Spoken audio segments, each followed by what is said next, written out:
inna me blood, inna me blood. Marcus Garvey, inna me blood, inna me blood, inna me blood. Bob Marley, inna me blood, inna me blood, inna me blood. Natney go de pum pum, inna me blood, inna me blood.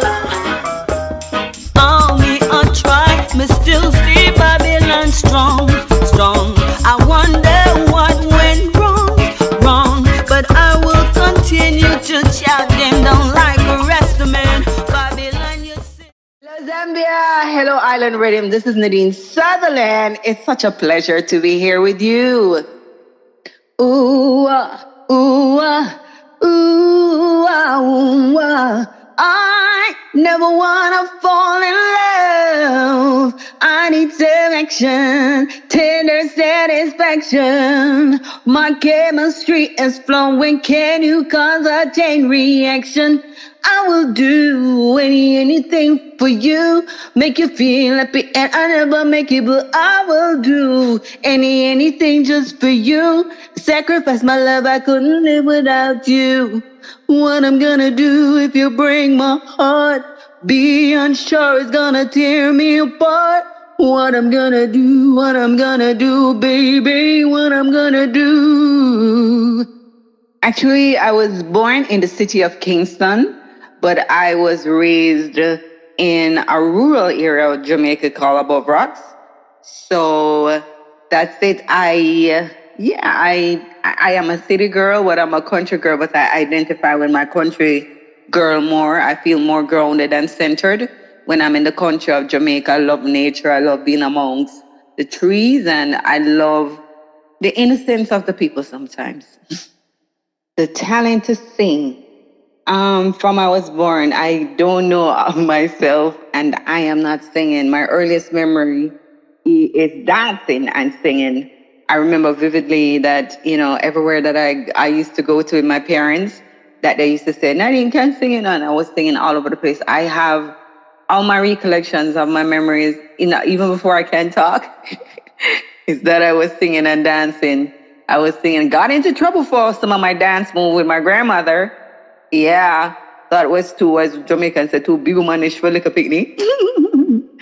From I know myself, I can't, I have, it's just like, even before talking, I probably was singing. Okay, the talent contest was called Tasty Talent Contest. I was the first winner. The song was called, in the quarterfinals, I did a song called Africa We Want to Go. I think it's Dennis Brown that sang it. And then in the final night, I did Buckingham Palace by Peter Tosh. No, it's when I got older that I realized that Buckingham Palace was speaking about ganja, which I don't smoke. I'm not a ganja smoker. But when I was younger and I chose that song, I chose it so because of the rhythm. It was the rhythm. I love that rhythm so much. The bass line, to-doom, toom, toom, to-do-doom, toom, toom, toom. It was funky, and I felt I could do a great Tina Turner imitation, and that's what I did. So that song wasn't even, I just loved to dance, and thought it would be a good song for me to dance and sing, and I could, in my head, my little girl head, act like Tina Turner, so that's why that song was chosen. Musically, I had I think it was more like what Jamaica is all about, because when I was growing up, we never really put labels on musical forms. It's a new phenomenon now that they compartmentalize music in Jamaica. We just know, say, it's Jamaican music and foreign music. That was the distinction, Jamaican music and foreign music. And foreign music the music would come from any part of the world.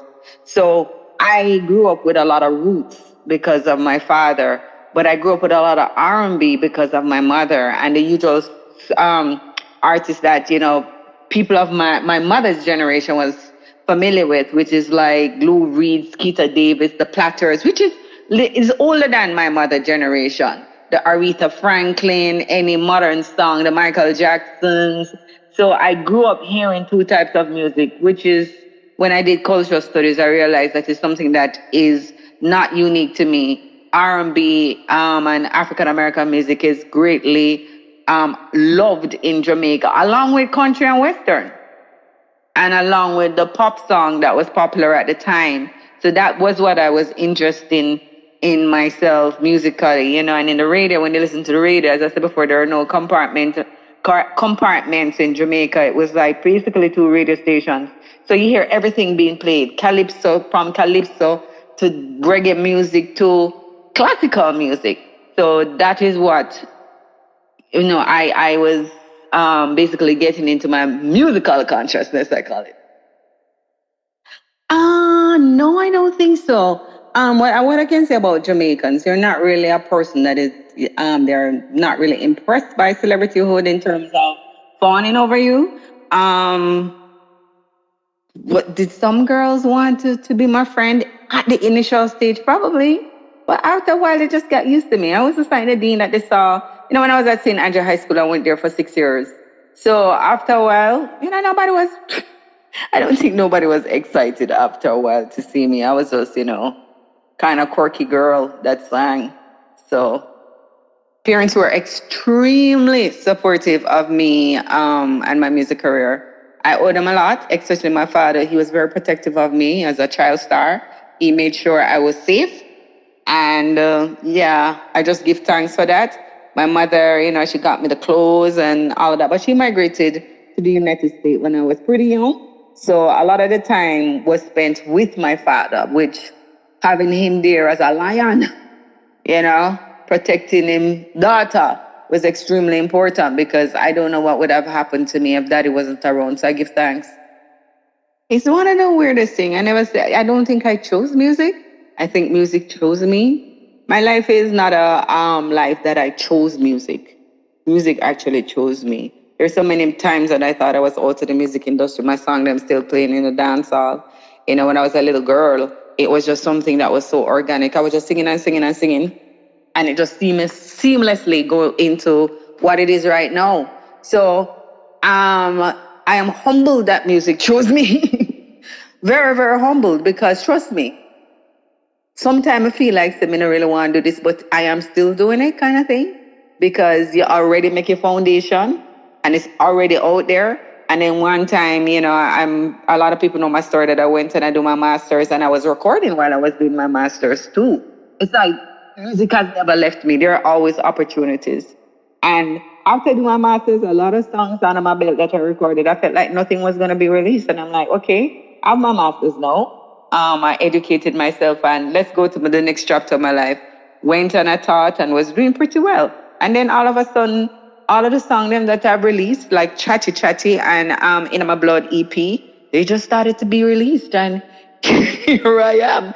In My Blood did so well critically.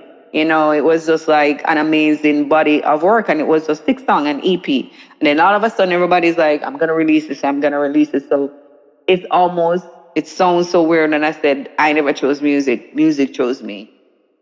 When I first saw Bob Marley, I wasn't impressed because I was a little girl. And having a recording contract with Tough Gang was part of my pride. So when I met him, big superstar. But, you're a little child.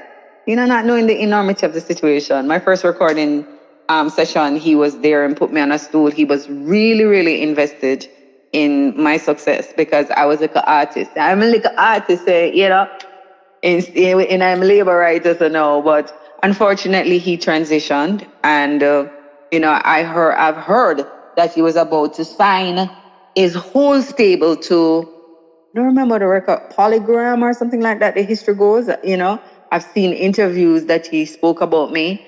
While he was here, we had some beautiful interactions that have stayed with me because he was always a loving man. He was always, he is a father and I'm a little girl. So he was always loving to me, All my interactions with him was always loving and I will treasure that. As I've gotten older, I have really recognized how the seriousness of meeting him and having him involved in my career at such an early age.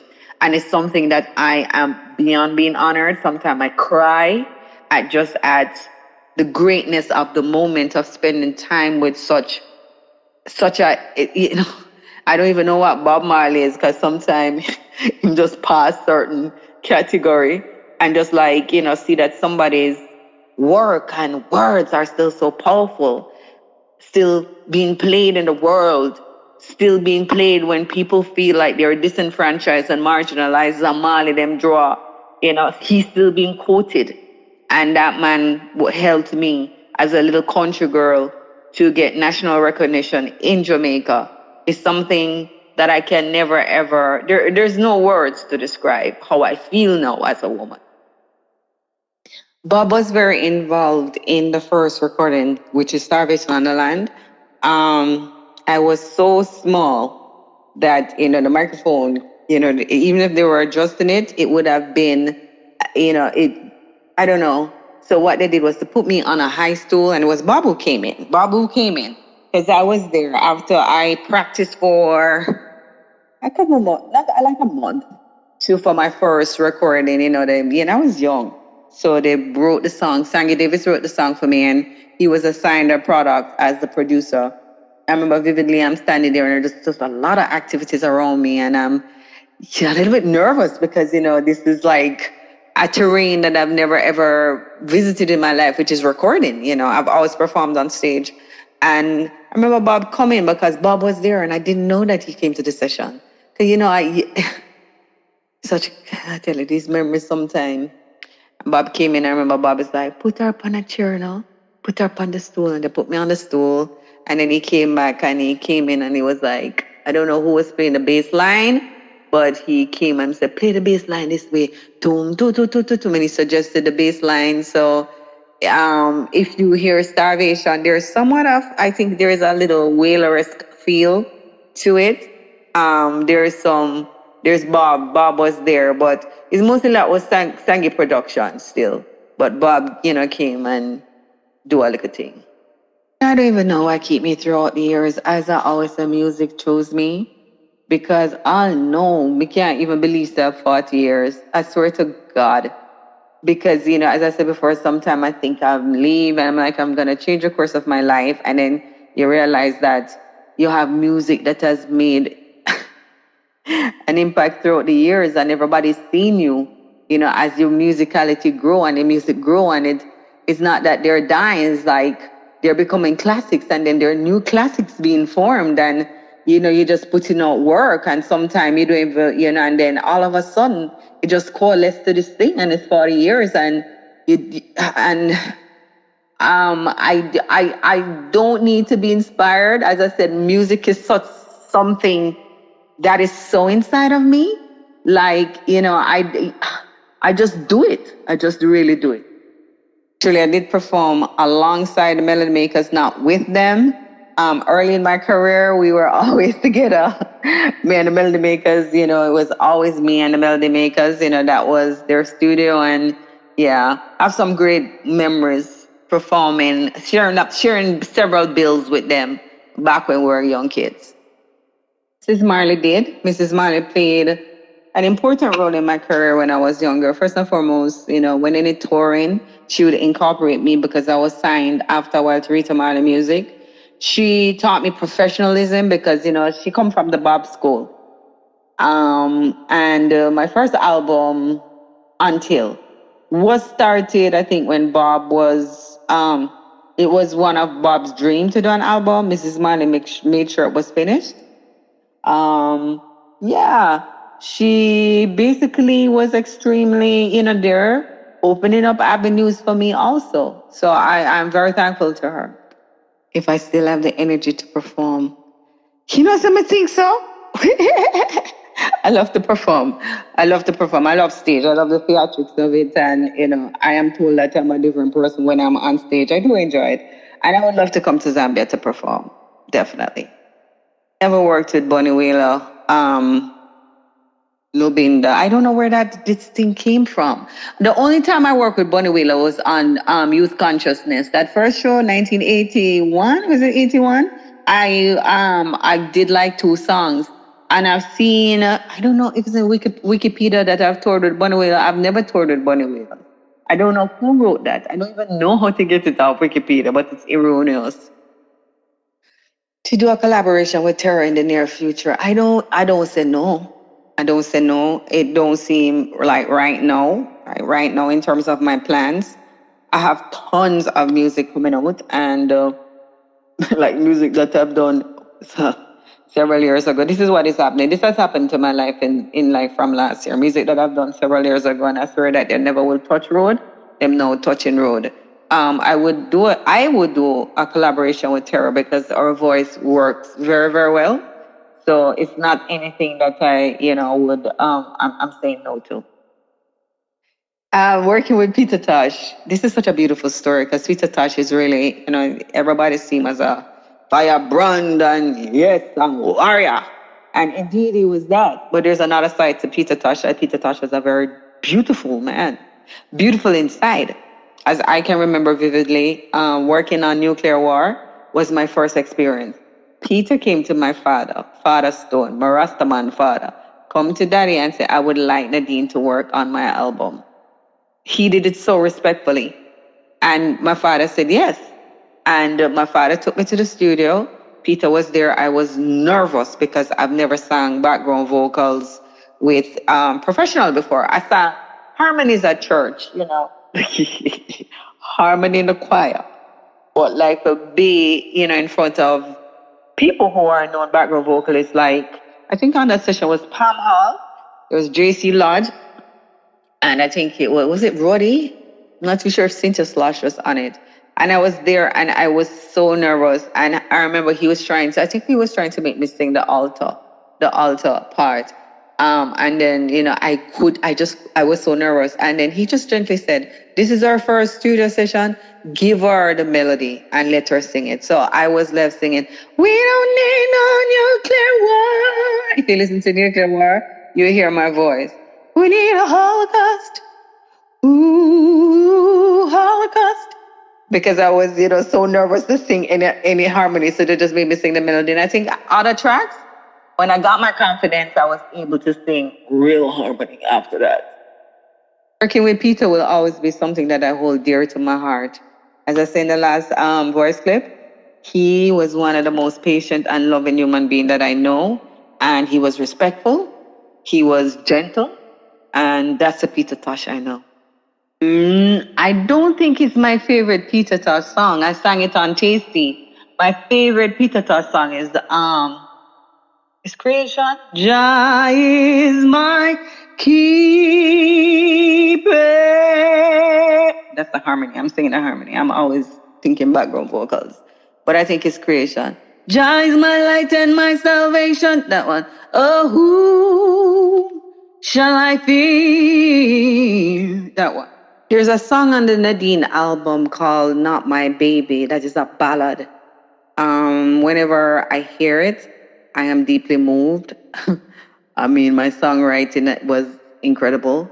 And my Pair of Wings that, those two songs, Not My Baby and Pair of Wings that I did after Garnet Silk passed on, I think they touched me the most because they're experiences that I had with people transitioning.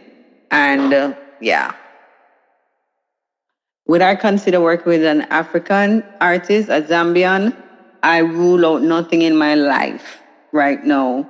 If their music reach me and their talent and we can mesh to do something that, is organic because it works and it's nothing that sound, that it not will work, I don't rule out nothing.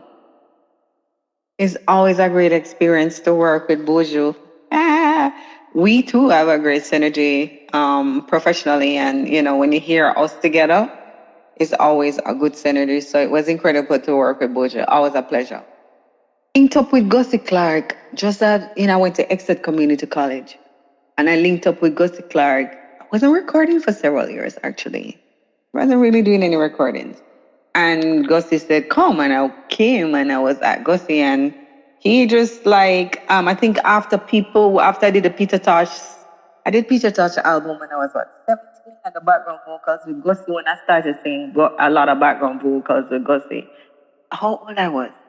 I was either late teen or very early 20s. Not even too sure. So long ago. And Gussie came and Gussie was wanting to start recording me, and he was he just made me join the group of singers, and a lot of his work back in those days, if you listen and see the credits, you can see that, it was me, Pamela and JC Lodge. Ragamuffin. I'll never forget Ragamuffin because that's one of my favorite. Ragamuffin with Gregory Isaac and Dennis Brown. You run things here. That was my part. And you run things over there. You can actually hear me if you listen to Ragamuffin. You can hear me. A lot of those songs, if you listen carefully, yeah, no, when I'm singing the melody, you hear me. But when I'm like immersed in one of the harmonies, you don't really hear me, but when I'm singing the high harmony or the melody, you can distinctly hear my voice. It came about as a demo. It was a demo initially. When it became a demo for me, Dave Kelly released it because he was releasing that rhythm. It was a hit in Jamaica, then it was a hit in the ethnic market. Then Toro was signed to Elektra. Then it became a song and it was only Terror Fabulous. The video, if you look at the first action video you saw, only Terror Fabulous, they featured me a lot in that video. But because Terror was signed to Elektra and I was not signed to Elektra, actually people thought he was Terror and I was the Fabulous, okay? I know, seriously. I'll be in New York and I hear people going, Fabulous, Fabulous. I never knew it was me because my name is Nadine. And when I was signed to Elektra, then it was Terror Fabulous featuring Nadine Sutherland. Actually, I got through so much thing. And now when you see the videos, Nadine Sutherland and Terror Fabulous. That's how Action came about, and Action still is one of the biggest reggae tunes, dancehall tune out of Jamaica, which I'm very proud of. I was one of the panelist judge on Rising Stars. Yeah, still a great experience. They just came to me and asked me to do it, and I did it. This is just my life, as I tell you. Music and media, I never choose it. It chose me because all of these things just fell into place. And I'm very proud to say as being a panelist judge, I, saw in the embryonic stage the greatness of Romain Virgo, the greatness of Christopher Martin, the greatness of Sugar, the greatness of Dalton. With Dalton last name again? But Dalton just won the X Factor in the UK. So, yeah. No, right? I take long time to drop products. I know, but I don't know. I don't know why. It's just, as I said before, I've had a very strange relationship with music. Very, very strange relationship with music. I never really chased music, but music has always chased me. So I guess that's why you always hear sporadic albums being dropped and all that. But there'll be more because there's so much music that I've done, and everybody now look like they're gonna release them. So there'll be more albums coming. I'm actually working on an album with Danger Zone right now. I was working on an album with Rory Stone Love. I'm always doing music. No matter how my strange relate, I'm always, because there's so much music in me. With In My Blood, that album, that EP with my professor, the truth of the matter is that I wrote my thesis and my supervisor this December looked at me and tell me, say it's not good enough. I was heartbroken. I never knew what to do, as I took probably a couple months writing that thesis, day in, day out, researching. And basically, looking back from a more advanced academic eyes, they wasn't really ready. So I was licking my wounds. And I got a message from my professor that he wanted to work with me. He wrote me on Facebook, and then we exchanged number because I was like, I wonder if it's a cook. Because I always hear about my professor, but I was like, I wonder if it's the real my professor or is somebody trying something. But it really was the real my professor because he called me. And he called and he said, I want to work with you. He sent me some rhythms, and I wrote on the rhythm, and he said, I'm going to fly you up for you to record. He flew me up, and In My Blood was the first song.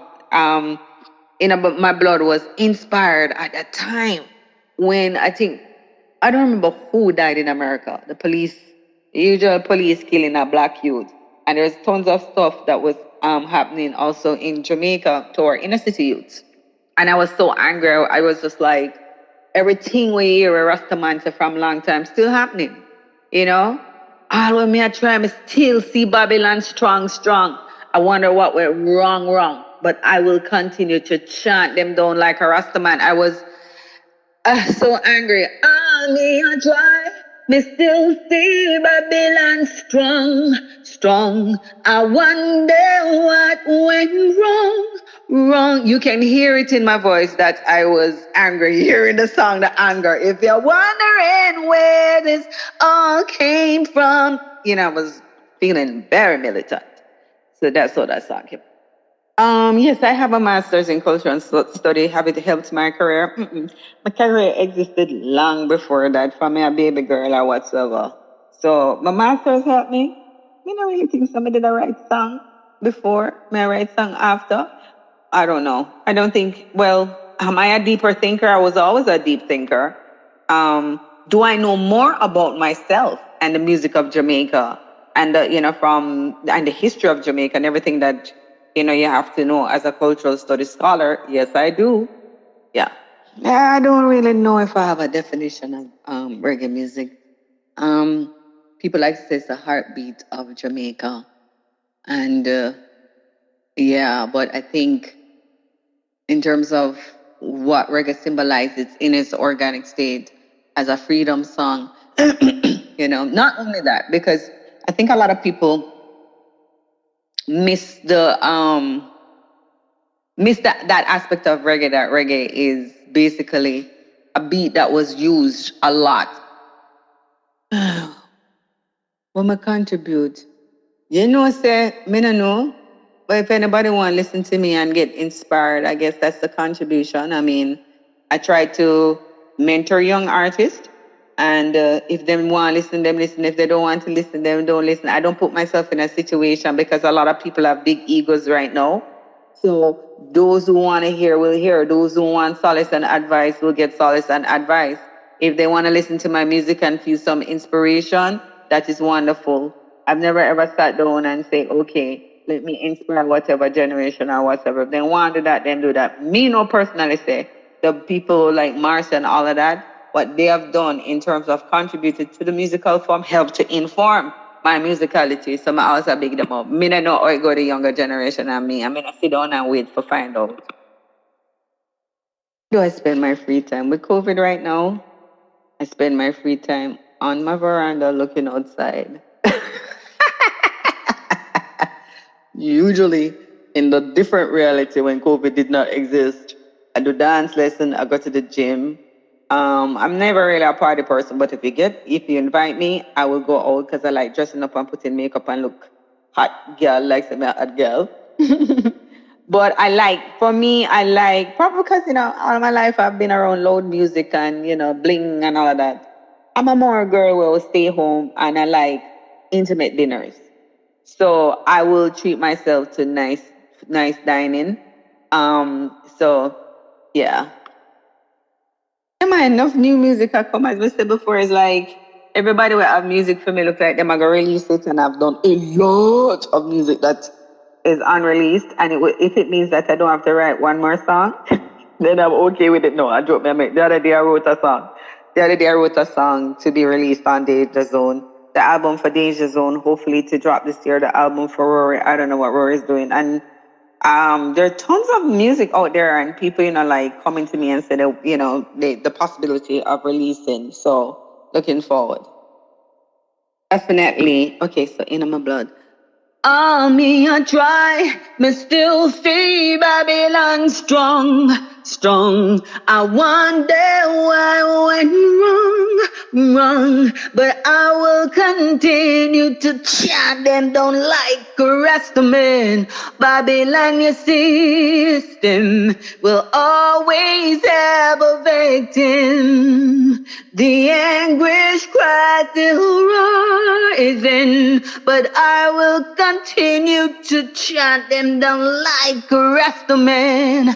All right, let me see. The next one is Wagonist. Big up all the Wagonist then. You see me back stand me like yeah. And not in this step on the ends. I love the chorus.